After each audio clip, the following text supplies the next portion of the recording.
Revenge with Karen. You know that feeling when you walk into a room and the air conditioning is humming just right? You don't notice it. You don't thank it.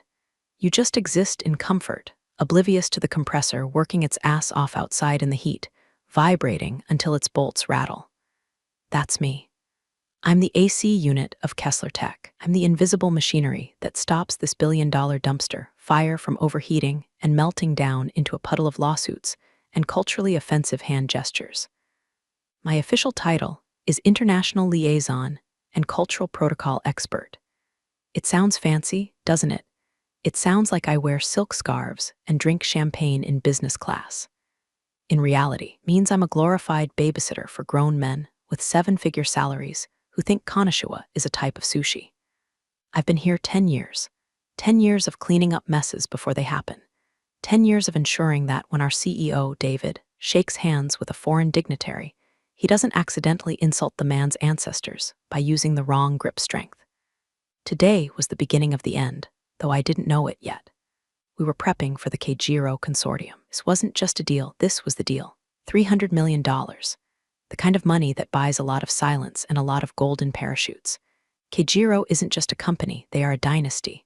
They are old money, Kyoto money.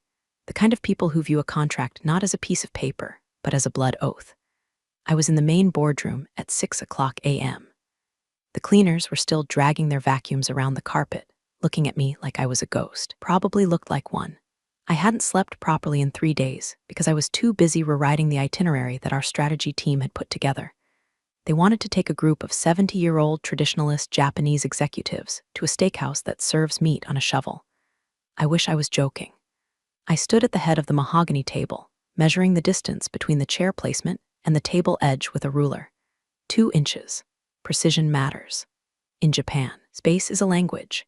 If you seat the chairman too close to the door, you're telling him he's disposable. If you seat the junior associate in the power spot, you're telling the chairman he's irrelevant. I was moving the water glasses, checking for smudges. I held one up to the light, squinting. A fingerprint, disgusting. I pulled a microfiber cloth from my blazer pocket and wiped it down until it screamed with cleanliness. My phone buzzed in my pocket. I checked it. Notification from Reddit. Look, I spend a lot of time lurking on these subs, reading about other people's workplace disasters to make myself feel better. It's cheaper than therapy. Speaking of which, if you guys are actually reading this and enjoying my descent into corporate madness, do me a solid and hit that subscribe button and drop a like. It's the only dopamine hit I'm gonna get today, considering my boss is about to crush my soul. Seriously, 95% of you just lurk like ninjas. Show yourself. I slipped the phone back into my pocket and looked at the seating chart again. I had spent weeks coordinating with the Kyoto advance team. I knew their dietary restrictions, their preferred tea blends, Shizuoka Sencha, not the dust we keep in the break room, and the fact that Chairman Tanaka had a bad left hip, meaning he needed a chair with specific lumbar support. I had that chair brought in from my own office. David, our CEO, walked in at 7:00 a.m. He looked like he'd been groomed by a wind tunnel, slick, polished, and entirely hollow. "Mika," he said, not looking at me, but at his reflection in the window. "Place looks good. Clean." "It's correct, David," I said, my voice flat. The seating arrangement is hierarchical based on the 1868 Meiji Restoration Protocols, adapted for modern corporate governance, just as Chairman Tanaka prefers. Right. Meiji whatever, David waved a hand, dismissing 300 years of history. "Listen, we've got a new player joining us today. Chad, new VP of Strategy. He's going to be shadowing the deal." My stomach dropped. "Shadowing?" I asked, keeping my face perfectly still. I had practiced this face in the mirror for a decade. It's the face of a statue that wants to murder a pigeon. "Well, leading." Actually, David corrected himself, finally turning to me. "He's got an MBA from Wharton, Mika. Sharp kid. Did a semester abroad in Thailand, I think, or Taiwan, somewhere Asian. He knows the vibe." I felt a vein in my forehead throb. Somewhere Asian. Thailand and Japan are about as culturally similar as a monster truck rally and high tea at Buckingham Palace. "But sure, David, let's bring in the sharp kid." "The Kyoto relationship is fragile," I said, my voice dropping an octave. "Chairman Tanaka does not do business with sharp kids. He does business with established trust. We have spent 5 years building this bridge, and Chad is going to drive a Ferrari across it, David grinned, flashing teeth that cost more than my car. Relax, Mika. You're great at the details, the tea and the bowing and the napkins. Let Chad handle the heavy lifting. He's got the energy. I looked down at the table. The perfect alignment of the pens, specific grade of paper I had ordered for the agendas because I knew Tanaka-san appreciated tactile quality. The details are the heavy lifting, I whispered, but David was already checking his watch. Coffee? He asked. I need a double, big day. He walked out, leaving me alone in the silent boardroom. I looked at the empty chair at the head of the table, the one I had prepared for Tanaka. Then I looked at the chair next to it, the one for our lead negotiator. I had prepped those notes. I had translated every nuance. And now, some guy named Chad was going to sit there. My phone buzzed again, an email. I saw the sender and felt a cold chill mixed with a strange warmth. It was from the personal account of Chairman Tanaka's executive assistant, likely dictated by the old man himself. It was in Japanese, of course. Subject: regarding our visit. Adi Tanaka-sama asks if the seasonal azaleas are blooming in the courtyard yet. He looks forward to your guidance, Mika-san. He says the noise of the world is loud, but he trusts your silence. I closed my eyes. They weren't coming for the technology. They weren't coming for David. They were coming because I had convinced them that this company had a soul. And in about 2 hours, a guy named Chad was going to prove me a liar. I walked over to the sidebar and poured myself a cup of the cheap breakroom coffee. It tasted like burnt rubber and despair. I took a sip and let the bitterness sit on my tongue. All right, Chad, I said to the empty room. Let's see what you've got. If arrogance had a smell, it would be sandalwood beard oil and whatever Chad was marinating in. He didn't walk into the briefing room, he breached it, swung the door open with the confidence of a man who has never been told no in his entire life, nor please stop talking, nor that zipper is down. He was 30-something, wearing a suit that was too blue and too tight, exposing ankles that were entirely too hairless. He had that haircut, you know the one, shaved on the sides, long on top, like a cockatoo that works in finance. He was holding a venti Starbucks cup like it was a scepter. So, he boomed, voice echoing off the glass walls. This is the squad. There was no squad. It was just me, David, and the CFO shivering in the corner. Chad, David said, beaming like a proud dad. This is Mika. She's our liaison. Chad turned to me. He looked me up and down, not sexually, but appraisingly, like he was checking the mileage on a used Honda. Liaison, he repeated, testing the word. Cool, cool. So, you're the translator? I'm the cultural protocol officer. I corrected, keeping my voice level. I manage the relationship infrastructure. Right, translator. Awesome, Chad said, dropping his bag on the table, directly on top of the dossier I had spent 3 nights compiling. Look, Mike, can I call you Mike? Mika sounds a little anime, you know, I blinked. My name is Mika, it's Japanese. It means beautiful fragrance or new moon depending on the kanji used. It is not anime, got it. Mika. Whatever, he laughed. Sharp, barking sound. So, here's the game plan, guys. I've been looking at this Keijiro thing. It's too slow, way too slow. We've been dating these guys for 5 years. Time to bang, am I right? The CFO coughed. David chuckled nervously. I felt my soul leave my body and float up to the ceiling tiles to die. They are a traditional Kyoto consortium, I said, trying to keep the rage from leaking out of my eyes. They move at the speed of trust. If you push them, will evaporate. Nah, Chad waved a hand, dismissing centuries of Japanese business etiquette. That's old school. The world is flat, baby. Everyone wants the same thing: money, growth, disruption. I whipped up a new MOU last night. He pulled a stack of papers out of his bag. They were stapled. Crookedly. Chad, I said, stepping forward. The Memorandum of Understanding has already been translated and vetted by legal. It's formatted in the specific Keijiro style. Printed it on A4 bond paper because they find US letter size unprofessional. Yeah, I read that, Chad said, tossing his papers onto the table. Boring, too many words. I slimmed it down. Bullet points, power words, synergy, vertical integration, domination. And I kept it in English. The room went silent. English? I asked, my voice barely a whisper. English is the language of money, sweetheart, Chad winked. If they want our tech, they can read our language. It's a power move, shows dominance. Establish the alpha position early, right, David? David nodded, though he looked a little unsure. Well, Chad has a point about efficiency. It's an insult, I said, cutting David off. It tells them we don't care enough to meet them halfway. Chairman Tanaka speaks English, yes, but he negotiates in Japanese because it allows him to think. If you hand him an English contract, he will hand it back. Chad stepped into my personal space. Smelled like mint gum and hostility. Listen, Mika, you're great at the bowing stuff. I've seen the emails. You're very polite, but this is the big leagues. We aren't here to make friends, we're here to acquire assets. You handle the tea, I'll handle the sharks. Okay, he turned his back on me before I could answer. David, check this out. I added a clause about exclusivity that's going to blow their minds. I stood there, staring at the back of his blue suit jacket, could see the tension in the seams. I looked at my beautiful, perfect dossiers buried under his trash. I had a choice right then. I could fight. I could scream. I could throw my hot coffee in his face and explain that synergy isn't a strategy, it's a buzzword for idiots. But then I remembered the email from Tanaka's assistant. He trusts your silence. If I fought Chad now, David would fire me for being emotional or difficult. I would be escorted out of the building. The deal would collapse anyway, but if I stayed, if I let Chad drive this car off the cliff, maybe, just maybe, I could be the one to pull the survivors from the wreckage. Okay, I said softly.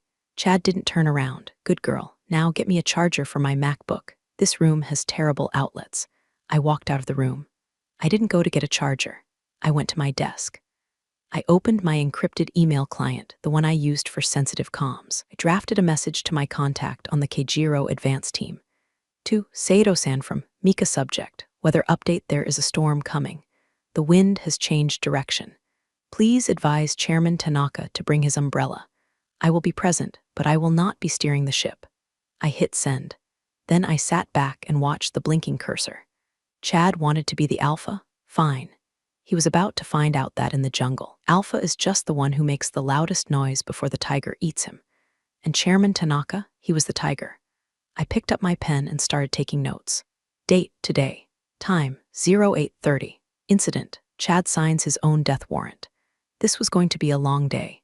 The arrival of the Kyoto delegation was like watching a ballet performed in a minefield. They arrived at exactly 9:55 a.m. for a 10 o'clock a.m. meeting. In Japan, on time is late. Being 5 minutes early is on time. Being 10 minutes early is rude. They nailed the 5-minute window with military precision. The elevator doors slid open, and there they were. 6 men in dark, impeccably tailored charcoal suits. They moved as a single organism, a phalanx of corporate dignity. Chairman Tanaka was in the center, a man of 70 with hair like silver wire and eyes that had seen companies rise and fall like tides, leaned slightly on a cane made of polished cherry wood. I stepped forward, my hands clasped in front of me, bowing to the precise 45-degree angle required for a chairman of his status. My breathing was regulated. I was ready to welcome them to bridge the gap. Tanaka-sama, I began, my voice soft but projected. Yoku arashimashita? Hey, welcome to the state, boys. Chad bulldozed past me.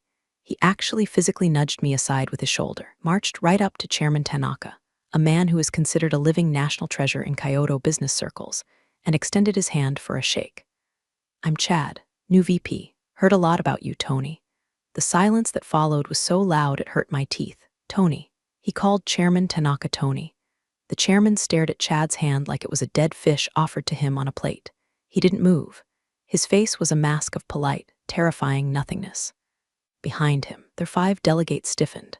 I saw Saito-san, the chairman's right hand, twitch. His jaw tightened so hard I thought a molar might crack. Chad didn't retract his hand. He just kept it there, pumping it in the air slightly, grinning. Tony, Tanaka, that's what we call a nickname here. Icebreaker, I stepped in. I had to. I slid seamlessly between Chad's outstretched arm and the chairman, angling my body so I wasn't technically interrupting, but shielding. Chairman Tanaka, I said in rapid, formal Japanese. Please forgive the enthusiasm of our new executive. He is young and unrefined. His spirit is high, but his manners are raw. Please do not let the shadow fall upon our welcome. Tanaka's eyes shifted to me. For a second, the mask slipped. There was warmth there and pity.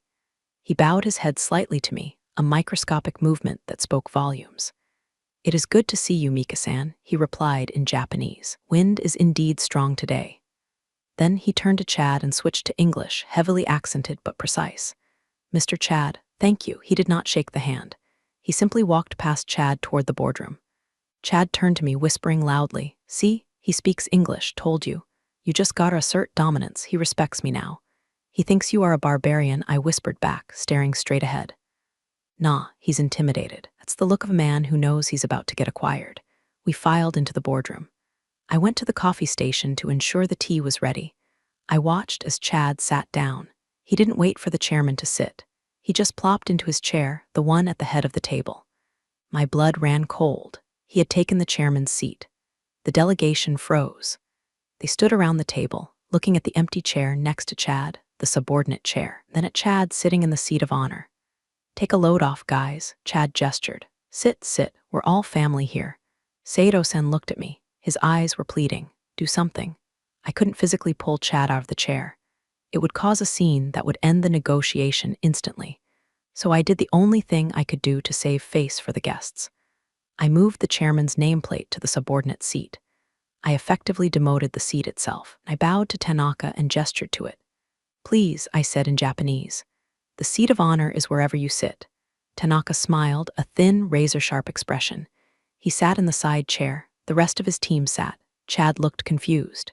"Hey, Mika, why'd you move the card? Whatever." He clapped his hands. "All right, let's skip the boring stuff. No need for the history lesson, right? Let's talk numbers." He opened his folder. He pulled out his single page, bullet-pointed English agenda. He slid it across the table to Tanaka. 300 mil, Chad said, leaning back and putting his arm over the empty chair next to him. "Take it or leave it, but let me tell you why you're going to take it." I was standing against the wall, notebook in hand. I saw Saito-sen lean over to the man next to him, the legal counsel, I think. He whispered in Japanese, his hand covering his mouth, but I read his lips perfectly. "She warned us this might happen." The legal counsel nodded, his eyes flicking to me for a fraction of a second. "Then we wait. Let the monkey dance." I felt a strange sensation in my chest. Shame, yes, but also vindication. They weren't leaving yet. They were staying to watch the show. And they knew exactly who the ringmaster was and who the clown was. Chad was currently explaining to the chairman of the Keijiro Consortium that their supply chain was bloated. "Got too many middlemen, Tony," Chad said, pointing a finger at the chairman. "We're going to trim the fat." I uncapped my pen. Note, 10:15 a.m. Chad calls the chairman's family employees fat. Integration probability dropping to 0%. Hostility rising to tactical levels. I took a sip of my cold coffee. It tasted like gasoline. I needed it. The restaurant Chad chose was called the Beef Barn. I am not making this up. It had sawdust on the floor and neon signs that said things like "EAT meat" or "Go home." It's authentic Americana, Chad had insisted. They need the full experience. The full experience apparently involved a waitress named Brandy, who was wearing a gingham shirt tied above her navel and shouting the specials over the sound of country music.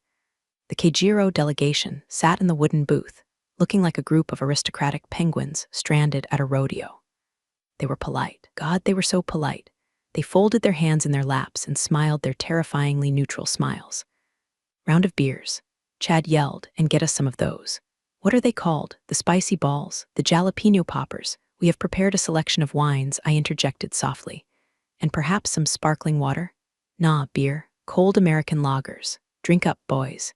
Chad slammed his hand on the table. Chairman Tanaka stared at the condensation dripping down the glass mug Brandy had slammed in front of him. He didn't touch it. "So," Chad said, his mouth already full of a jalapeno popper, cheese oozing onto his chin. "Let's talk about the restructuring. I'm thinking we gut the Kyoto R&D division. Move it all to the neighboring state. Cheaper rent, right?" I froze. The Kyoto R&D division wasn't just a department. It was the heart of Keijiro. It was where Tanaka's father had started the company. It was sacred ground. Saito-sen spoke up, his English halting. "Mr. Chad, the Kyoto laboratory is historical. It is the spirit of our innovation." "Spirit doesn't pay the bills, Saito," Chad laughed. "Spirit is overhead. We need lean, we need agile, we need to cut the dead wood." Dead wood. He just called their ancestors dead wood. I signaled the waitress. I didn't speak, just caught her eye and made a subtle motion. She came over. "Please bring the chairman a hot tea," I whispered, pressing a $20 bill into her hand. "And a clean napkin." "Sure thing, honey," she said loudly. Chad looked at me. "Stop mothering them, Mika. They're big boys." "Hey, Tony, you ever do a sake bomb?" "No," Tanaka said. "Oh, you're gonna love this. Brandy, bring me a bottle of sake and 6 shot glasses. And 6 half pints of beer." "We do not have sake," Brandy said. "We have tequila." "Close enough. Tequila bombs." I watched in horror as Chad lined up shots of Jose Cuervo balanced on chopsticks over glasses of Bud Light. When I pound the table, the shot falls in, and you chug, Chad explained, his face flushed with alcohol and stupidity. 1, 2, 3, sake bomb, he slammed the table. His shot fell in. He chugged it, foam dripping down his shirt. None of the Japanese delegates moved. Their shots remained balanced, they just watched him. Chad finished, wiped his mouth, and belched. Woo, that's how we do business. Come on, Tony, don't leave me hanging. Tanaka looked at the tequila, then he looked at Chad. I have a stomach condition, Tanaka lied smoothly. My doctor forbids it. Suit yourself, more for me. Chad reached for Tanaka's glass. Under the table, I felt a gentle tap on my knee. I jumped slightly. It was Sato-san. He wasn't looking at me. He was staring straight ahead at Chad. But his hand slid across the bench seat. He pressed a small, heavy card into my palm. I slipped it into my pocket without looking. I knew what it was. It wasn't his business card. I already had that. I excused myself to the restroom. Once inside the stall, amidst the graffiti and the smell of bleach, I looked at the card. It was a personal calling card. On the back, handwritten in elegant ink, room 412. Omni Hotel? Midnight, come alone, we must speak of the future. I stared at the ink. This was it, the back channel. Back at the table, David was laughing at one of Chad's jokes. David, the CEO, the man who was supposed to be the adult in the room, was drunk on Chad's confidence. He thought this was going well. He thought the silence was submission. Look at them, David whispered to me when I returned, eating out of his hand. I looked at the delegation. They weren't eating. Were waiting. They were predators observing a wounded animal, waiting for it to bleed out completely before they made their move. They aren't eating, David, I said. They are fasting. Same thing, David slurred. I sat back down. Chad was now explaining to the legal counsel why American women are more fun than Japanese women. I closed my eyes and counted to 10. Then I counted to 1,000. Midnight. Room 412. Had a few hours to decide if I was going to save the company or burn it down. The next morning, the office felt like the inside of a pressure cooker. Chad was buzzing, literally buzzing. He was vibrating with caffeine and the delusion of impending victory. Today's the day, Mika, he yelled as he passed my desk. Closing time, Glengarry Glen Ross style. The schedule says the closing isn't until Friday, I said, not looking up from my monitor. Today is Wednesday. Today is the factory tour and the cultural exchange lunch. Cancelled Chad said, popping a piece of gum. Boring. Who wants to look at conveyor belts? I moved the boardroom pitch to 2:00 p.m. We lock this down today.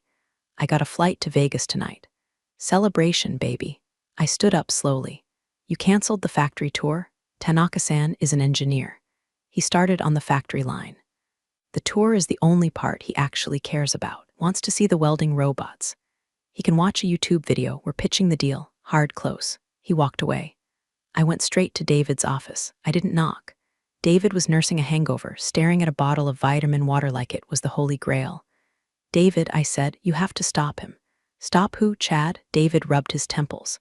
Why, he's crushing it. Did you see them at dinner? They were speechless. They were horrified, David. Were silent because they were calculating how much it would cost to buy our competitors instead of us. If Chad forces a vote today, they will walk. David sighed and swiveled his chair to face the window. You're too close to this, Mika. You're emotionally attached to the protocol. Chad is a disruptor. Investors love disruptors. The stock is up 2% just on the rumor of his involvement. He called the chairman Tony, I said, my voice trembling with suppressed rage. Canceled the factory tour. He is insulting them every time he opens his mouth. Mika, David said, his voice hardening. Chad is the VP. You are the liaison. Your job is to translate what he says, not to edit it. If you can't get on board, maybe you shouldn't be in the room. There it was. The threat. I looked at David, a man I had saved from a dozen international incidents, a man whose reputation I had polished for a decade, was throwing me away for a haircut and a buzzword. Understood, I said. I'll be in the room to translate. I walked out. I went back to my desk. I opened the file I had been working on in secret, the real proposal. The one that respected the Keijiro lineage, that protected the Kyoto jobs, that outlined a partnership of equals rather than a hostile takeover. It was beautiful. It was written in flawless formal Japanese.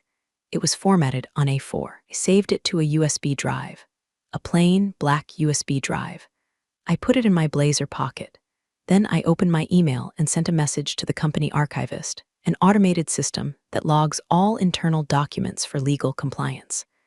I attached the real proposal with a timestamp.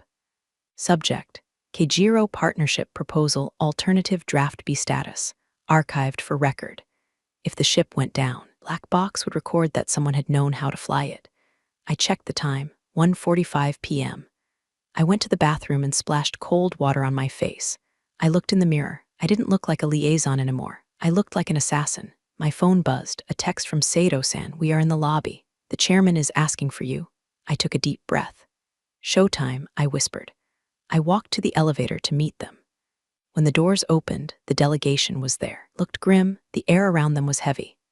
Chairman Tanaka looked at me. He didn't smile. Mika-san, he said, is it true? The tour is canceled. Yes, Chairman, I said, bowing low. Mr. Chad believes the boardroom is more efficient. Tanaka let out a short, dry laugh. Efficient. A word used by men who do not know how to build things, only how to sell them. He stepped closer to me. We will hear him out of respect for your CEO. But patience has a limit, and my limit is reached. I understand, I said. I led them to the boardroom. As we walked, I felt like I was leading a firing squad to their positions. The only question was, who was going to get shot? The hallway leading to the boardroom is lined with glass awards cases. Innovator of the Year, Best Place to Work 2018. They looked like tombstones today. Chad was already in the room, pacing like a caged tiger. He had a PowerPoint up on the screen. First slide said dominance in red, all caps, impact font. There was a picture of a lion eating something. It was hard to tell. I stopped outside the door. Sato-san lingered back while the rest of the delegation filed in. Mika-san, he murmured. He wasn't looking at me. He was looking at a fire extinguisher on the wall. Last night, you did not come to the hotel. I could not, I replied, my voice barely audible. It would have been improper. I am an employee of Kessler Tech. Loyalty, Sato nodded. A rare virtue here, it seems. He turned to face me. Why are you letting him lead? You know this path ends in a cliff. I was told not to interfere, I said. I was told I am just the translator. Sato's eyes narrowed. A katana is just a piece of metal until it is drawn. Do not forget you are sharp, Mika-san, even if they use you as a butter knife. He bowed deeply, deeper than a superior usually bows to a subordinate. We will see what happens when the metal hits the bone. He walked into the room. I stood there for a second, my hand clutching the USB drive in my pocket. When the metal hits the bone, I walked in. The atmosphere in the room was toxic. David sat at the far end, looking nervous. Chad stood at the head, clicker in hand. All right, gentlemen, Chad clapped. Let's get this show on the road. No translators needed for the graphics. Pictures are universal. He clicked the remote. The slide changed to a graph with an arrow pointing straight up. The axis wasn't labeled, it just said growth. This is us, Chad said. We are the rocket, you guys. He clicked again. A picture of a bonsai tree. You guys are the garden, beautiful, but slow. We want to put a rocket engine on your garden. I saw the legal counsel for Keijiro take off his glasses and rub the bridge of his nose. Mr. Chad, counsel said in perfect English. Are you suggesting you wish to launch our garden, metaphorically? Yes, Chad pumped his fist. We take your legacy tech, strip it down, rebrand it as Keijiro X and sell it to the military. Boom, billions, silence, absolute dead silence. Keijiro was a pacifist company. It was written in their charter. They never sold to the military. Ever. It was the one unbreakable rule set by the founder after WW2. I didn't know because he hadn't read my dossier. I looked at David. He was smiling blankly. He didn't know either. Chairman Tanaka stood up slowly. His joints popped in the quiet room. Military, Tanaka asked softly. Hell yeah, Chad grinned. Defense contracts are where the real juice is. We got contacts at the Pentagon. They're drooling over your optics tech. Tanaka looked at me. His eyes were cold, hard flint. Mika-san, he said in Japanese. Did you tell him? I wrote it in the briefing, Chairman. I replied in Japanese. Page 4, paragraph 1. The pacifist clause. He did not read it. Speak English, Chad snapped. No secret codes. Tanaka turned to Chad. You wish to weaponize my father's life work. I wish to monetize it, Tony. Don't get sentimental. It's just glass and sensors. Just glass and sensors. That was the sound of the bridge collapsing. Tanaka didn't shout. He didn't get angry, just reached for his briefcase. We are finished here, Tanaka said. Whoa, hold on. Chad stepped forward, blocking Tanaka's path. You can't just walk out. We have a verbal agreement. We have nothing, Tanaka said. Move, David. Chad yelled. Tell him he's making a mistake. David stood up, looking panicked. Mr. Tanaka, please, let's sit down. Chad is just brainstorming. I am not brainstorming, Chad yelled. I'm telling you how the world works. Need us, you're dying dinosaurs, and we are the meteor. And then he did it. He turned to me. Mika, tell them they're being idiots. I stood still. Don't just stand there, Chad screamed, his face red. Do your job, you're just a secretary. Translate. Tell them to sit the hell down, you're just a secretary. The room froze. Even the air conditioning seemed to stop. Tanaka stopped moving. He looked at Chad. Then he looked at me. The Keijiro delegation waited. If it waited, Chad panted. I felt the USB drive burning a hole in my pocket. I looked at Chad. I looked at his cheap suit, his arrogant haircut, his complete and utter lack of soul. No, I said. Chad blinked. What? I am not a secretary, I said. My voice wasn't loud, but it carried. And I will not translate that. You're fired. Chad screamed. Get out. Get security. I don't think so, I said. I reached into my pocket and pulled out the USB drive. I walked over to the laptop controlling the projector. I pulled Chad's dongle out. The dominance slide vanished. I plugged my drive in. What are you doing? David asked, his voice trembling. I am doing my job, David, I said. I am fixing the protocol. I opened the file. The screen filled with elegant, vertical Japanese script. The title, Proposal for Mutual Prosperity Partnership. I turned to Chairman Tanaka. And I switched. I didn't just speak Japanese. I spoke Kyoto. For those of you who don't know, Kyoto dialect isn't just an accent. It's a completely different operating system. It's softer, more indirect, more poetic, and infinitely more aristocratic than standard Tokyo Japanese. It's the language of geishas, old tea houses, and families that have been powerful for 500 years. It signals that you aren't just fluent, you are of the culture. I looked directly at Chairman Tanaka, ignoring Chad completely. My posture shifted. I softened my shoulders, clasped my hands, and lowered my gaze slightly, not in submission, but in the specific deference of a host to an honored guest. Tanaka-sama, I began, the vowels long and musical. Please forgive the noise of the uneducated. The wind blows loudly through empty bamboo stalks. The effect was instantaneous. The legal counsel dropped his pen. Saito-san's mouth opened slightly. Chairman Tanaka's eyes widened, looked at me as if I had just transformed into a mythical creature. You, Tanaka whispered, you speak the old tongue? My grandmother was born in Jin, I replied, keeping the rhythm perfect. She taught me that business is like tea, it cannot be rushed with boiling water or it becomes bitter. It must be steeped with patience. Chad looked around frantically. What is she saying? David, what is she saying? Shut up, Chad, David whispered, staring at me. He didn't understand the words. He understood the energy. The power in the room had shifted. It was no longer at the head of the table. It was with me. I gestured to the screen behind me. This is the true proposal, I continued in the dialect. It honors the pacifist clause. It preserves the Kyoto laboratory as a heritage site of innovation. It suggests a joint venture for medical optics, not military application. It brings profit, yes, but it brings honor first. I turned to the delegation. Do not wish to be a meteor. We wish to be the soil in which your garden grows larger. Tanaka stepped forward. He walked past Chad as if he were a piece of furniture. He came to stand in front of me. He looked at the screen. He read the Japanese text. He saw the respect for his father's legacy woven into every clause. Who wrote this? He asked in English, his voice thick with emotion. I did, I said, 3 days ago, when I realized the path we were on. Tanaka turned to David. Mr. CEO, Tanaka said, his voice cold as ice. Your vice president offered me money and insults. Your secretary offered me a future. David swallowed hard. He looked at Chad, who was sweating profusely. Tanaka-san, David stammered. I didn't know. Ignorance is not an excuse for leadership, Tanaka snapped. Then the chairman did something unprecedented. He bowed to me, deeply. A full 45 degrees. Do not sign with children, Tanaka said, gesturing back at Chad. And we do not sign with men who are deaf to their own advisors. He paused, letting the silence hang. We will sign, Tanaka said, but only if she is the signatory. Only if she leads the partnership. Chad exploded. Her? She's a translator. She fetches coffee. You can't be serious. I have an MBA. I have. Tanaka raised one hand, palm out. Silence. It wasn't a shout.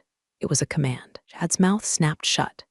You have an MBA, Tanaka said. She has Kokoro, heart. You cannot buy this at university. Tanaka turned his back on Chad and looked at David. Well, do we have a deal with her? David looked at me. He looked at the $300 million walking out the door. He looked at Chad, who was now just a liability in a blue suit. David was a survivor. He knew which way the wind was blowing. Chad, David said quietly, get out. Excuse me, Chad gasped. Get out, David said louder. You're off the project. Pack your desk. You can't do this. I'll sue. I'll. Security, David yelled. Two guards, who had been hovering in the hall, probably listening to the screaming, stepped in. Escort Mr. Chad out of the building, David said, and take his badge. Chad looked at me. His eyes were full of hate. You planned this, you bitch. I looked at him. I didn't smile. I didn't gloat. It wasn't a plan, Chad. I said calmly, it was just natural selection. As they dragged him out, I turned back to the table. I gestured to the empty chair at the head of the table. Shall we begin? I asked. Sitting in the chair at the head of the table felt correct. The leather was still warm from Chad's ass, which was gross, but the view was magnificent. Please, I said to the delegation, switching back to professional business Japanese. Let us sit. Let us drink tea. Let us discuss reality. David sat to my right. He looked like a dog that had just been kicked and then given a steak. He was confused, relieved, and terrified of me all at once. Mika, David whispered. Do you have the numbers for this medical optics thing? I have everything, David, I said, sliding a binder toward him. Just sign where I tell you to sign. The next 3 hours were a masterclass. I'm not being arrogant, I'm being objective. Negotiation with a Japanese firm is a dance. Chad wanted to mosh. I knew how to waltz. We went through the proposal line by line. Saito-san and I debated the royalty structures for the new patents. He pushed for 60/40 in their favor. Saito-san, I said, pouring him more tea. 60/40 is generous, but our manufacturing facilities in the state are providing the capital expenditure. If we bear the risk of the build, we must share the reward of the harvest. 50/50 is the balance of nature. Saito looked at Tanaka. Tanaka nodded slightly. 50/50 is acceptable, Saito agreed. David's jaw dropped. Chad had been fighting for 70/30 and getting nowhere. I got parity with a metaphor about harvest. We moved to the personnel issue. We want assurances regarding the Kyoto staff, the legal counsel said. No layoffs for 5 years. 3 years, I countered. We will implement a voluntary retirement program with generous benefits and a cross-training program for younger engineers to come to the state. We don't want to cut them, we want to mix the bloodlines.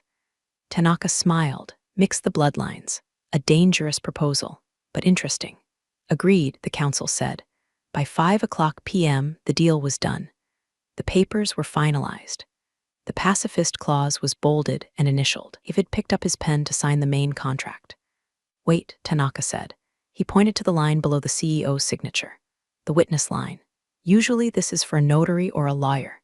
She signs too, Tanaka said, as the project lead. David looked at me, but she's the liaison. HR doesn't have a code for. Make a code, Tanaka said, or I do not sign. David scribbled something on a notepad. Fine. Mika, you're now VP of International Strategy. Is that okay? With a corresponding salary adjustment and equity package, I asked, pen hovering. David looked at the $300 million contract. He looked at my face. Yes, he croaked, double, triple, whatever, I signed. My hand didn't shake. The ink flowed black and permanent. Tanaka signed.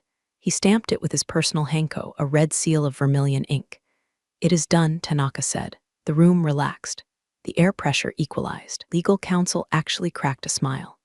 Sake, Saito-san asked. Real sake, not tequila. Yes, I laughed. I have a bottle of Dasai 23 in my office. I was saving it for a special occasion. This is it, Saito said. I went to get the bottle. As I walked past David, he grabbed my arm. You saved my ass, he whispered. But you humiliated me. I saved the company, David, I said, pulling my arm away. Your ass was just collateral damage. I walked out to my desk. The office was buzzing with rumors. People were staring at me. Chad's desk was already being boxed up by an intern. I saw his dominance poster sticking out of a trash can. I grabbed the sake. I could hear the hum of the air conditioning. Steady, powerful, invisible. I wasn't invisible anymore. And honestly, I kind of missed the quiet. But the view from the head of the table was worth the noise. We drank the Dasai 23 in the boardroom. Tasted like melon and flowers and victory. Chairman Tanaka raised his glass to me. To Mika-san, he said, the bridge builder. To the future, I replied. After the delegation left, escorted by me personally to their waiting limousines, I stood on the sidewalk and watched the taillights fade into the state dusk. Saito-san had shaken my hand firmly before getting in the car. We will see you in Kyoto next month, Vice President. I look forward to it, I had said. I walked back into the building. The lobby was empty. The security guard, Earl, gave me a nod. Heard you took out the trash today, Mika, Earl grinned. Just doing some cleaning, Earl, I said. I took the elevator up to the executive floor. It was quiet. Most people had gone home. I walked past Chad's empty office. It looked like a crime scene. The whiteboard still had faint traces of synergy written on it. I walked into David's office. He was sitting in the dark, staring out the window. "He's gone," David said without turning around. HR processed the termination. Cultural incompatibility. "Fitting," I said. "You know," David turned to face me. "I hired him because I thought we needed teeth. I thought we were too soft." "We aren't soft, David," I said, leaning against the doorframe. "We are precise. A scalpel is not soft just because it doesn't make a lot of noise like a chainsaw." "I see that now," he said. He looked tired. Older. "So, VP of Strategy, you going to fire me next?" I paused. The thought had crossed my mind. With Tanaka's backing, I probably could. I could stage a coup in 6 months. I could take the whole thing. "Not today," I said, "as long as you let me drive." David let out a breath. "You drive? I'll handle the press releases." "Good." I walked to my new office, Chad's old office. I sat in the big chair. I spun around once just because I could. I pulled up Reddit on my phone. I typed out this story. So, here we are. I'm not the invisible janitor anymore. I'm the landlord. Chad is probably at a bar somewhere, telling anyone who will listen that he was sabotaged by a woke mob or cultural Marxists. He'll never understand that he was taken down by a woman who simply knew the difference between a bow and a nod. I looked at the Lululemon leggings I had bought myself as a treat on the way home. They were in the bag on the desk. Maybe I'd wear them to the office tomorrow. Who's going to stop me? I'm the one with the $300 million signature. I poured the last drop of sake into my cup. I toasted the empty room. Kanpai, bitches. I took a sip. It burned. It was perfect. End of story. Big thanks, you legends of the old office days. Subscribe to keep the switch-flicking chaos alive. Your ex-boss is shaking in their loafers. 아니 그냥 방송 잘한다고 줬어 그냥. 예. 쪽지로 뭐라고 왔냐면은 모리님 올 한해도 수고 많으셨습니다. 뭐 하면서 앞으로 남은 올 한해 행복한 한 해 되시고 요즘 방송 열심히 하셔가지고 뭐 아프리카 지원을 해드립니다. 시청자분들과 좋은 방송 만들어주세요. 이렇게 얘기하더라고. 그러니까 여러분들한테 선물 주라고 구독권 주라고 구독권 받았어. 근데 어제 다 썼어 받자마자. 뭘 지원해 슈발. 어제 구독권 줬잖아 사람들한테.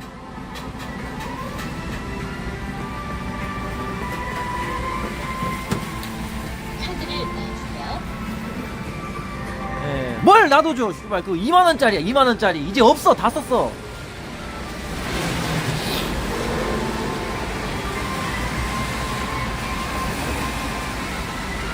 심지어 구독권도 비싼 거 줬어. 2만원짜리 줬어 2만원짜리.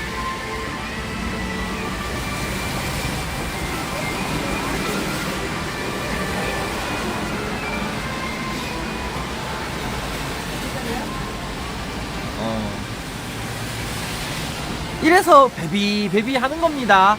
LB 평생 달아봐라. 평생 LB 대봐라. 이런 것도 못 받아. 보니까 이제 좀 아프리카가 베비들한테 좀 이제 좀 많이 해주는 것 같아. 요즘 보면은. 이제 좀 베비 부심 부릴 수 있어요.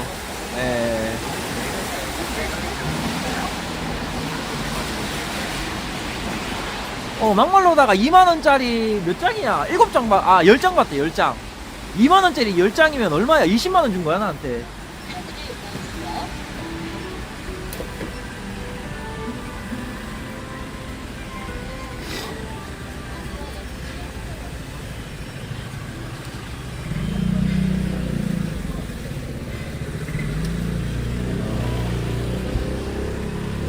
너 강티당할래? 왜 자꾸 구독 달래? 구독 없다니까. 2만원짜리 받았다니까 무슨. 아이스 아메리카노 좀 드릴게요. 따뜻한 아메리카노 연하게 드릴게요.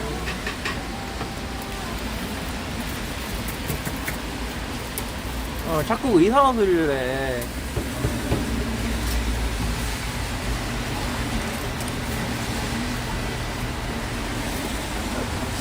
해. 아마 구독권도 데뷔 수수료랑 똑같을 거예요. 그리고 또 며칠 전에는 알죠 여러분들? 애드볼룬 1000개 받은 거. 그게 레전드였어. 예.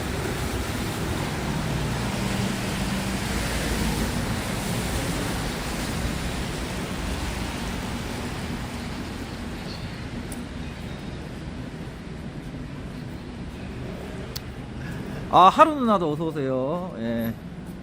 좀 그, 어? 안에 들어가서 먹자.